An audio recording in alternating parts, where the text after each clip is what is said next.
All right, so it's me again. I'm going to introduce the third goal, which is to advance coordinated aquatic EDA observations to aid comprehensive assessments in U.S. waters. And that's kind of a mouthful, but it basically sets a goal to create a functioning observation network, of aquatic life that lets us be better stewards of the planet and support the growth of the blue economy and the bioeconomy.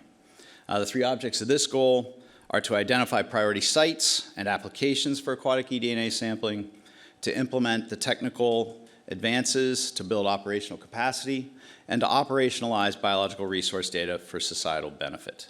And again, I've shortened those to prioritize, implement, and use the system.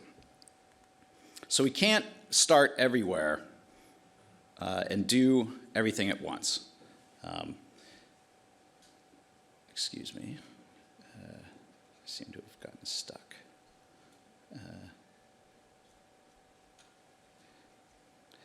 So we've got to identify priority sites and applications for eDNA activities.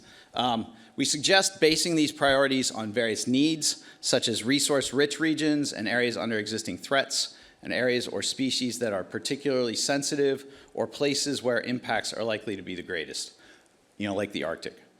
For effectiveness and efficiency, these priorities should be chosen to integrate with ongoing monitoring activities.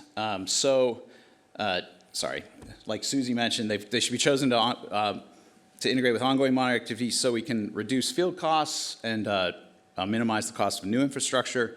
Efforts should also leverage interagency coordination. We can use existing coordinating bodies like the National Ocean Partnership Program, the Aquatic Nuisance Species Task Force, or the National Invasive Species Council. I think we might hear a little bit of that in the next talk by Angela. And these sites and applications should be co-designed with partners to make sure there's fit for purpose and feedback mechanisms for better understanding. Objective 3.2 is all about creating the network. How do we make that happen? And we suggest and emphasize on creating opportunities for public-private partnerships here. We also encourage engagement with industry innovation to improve efficiency, affordability, and effectiveness. We've heard that by previous speakers. In the process, we need to be sure to accommodate that flexibility in sector development. We need to allow both large and small actors, and we need to allow both bottom-up and top-down approaches. Importantly, we need to make strategic investments. That seems to make sense. Implementation plans need to provide scaling incentives and price certainty, and that's going to help assure this market for these technologies and attract investments, research and development, and innovators to target the growth sector much more aggressively.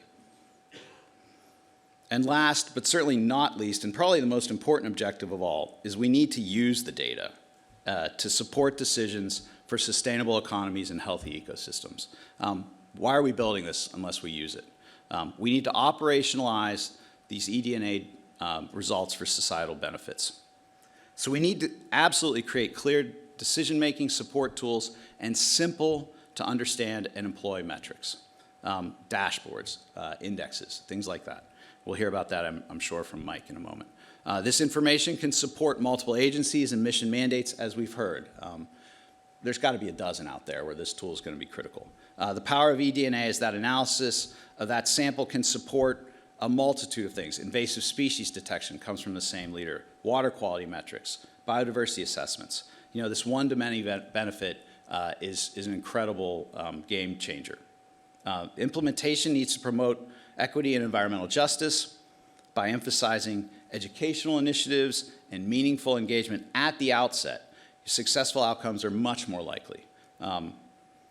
Co-production of monitoring activities are more likely to establish trust in both the process, the data, and the decisions. Trust, when we started this process, trust was the big word that we started with, I think, when we started on this. And I think it's really important to think about that and how we start with the communities and make sure that there's clear communication all along.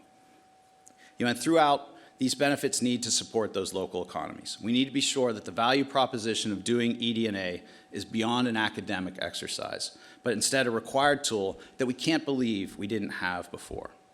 With that, it's my pleasure to hand over the stage to Angela first, and I think she's going to talk about real-world applications in the EDRR project, so welcome up.